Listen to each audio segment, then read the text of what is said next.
আসসালামু আলাইকুম রহমতুল্লাহি ওয়া বারাকাতুহু। কেমন আছো বন্ধুরা? আজকে আমি চলে এলাম আরেকটা নতুন ভাইজানের ভিডিও নিয়ে, যে ধিক্কার সভা। তো ধিক্কার সভাতে ভাইজান কি বলছে তোমরা ভালো করে টোটাল ভিডিওটা দেখো।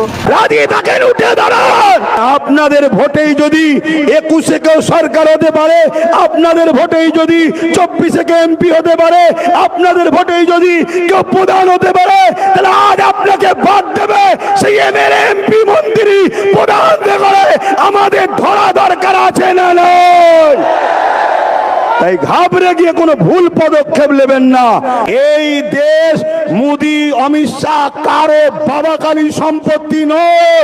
যদি কারো উপরে জুলুম হয়, আমরা পাবলিক যারা দেশকে বিজয় করেছি, আমাদের পূর্বপুরুষদের অবদান আছে। আমরা সংগঠিত ঐক্য হয়ে রাজনীতির বাইরে গিয়ে জনগণ ভারতবাসী এক হয়ে যেভাবে ব্রিটিশদের বিরুদ্ধে লড়াই হয়েছে, আবার লড়াই আমরা করবো। রাজি আছেন? যদি রাজি থাকেন উঠে দাঁড়ান, রাজি থাকেন উঠে দাঁড়ান, রাজি থাকেন উঠে দাঁড়ান।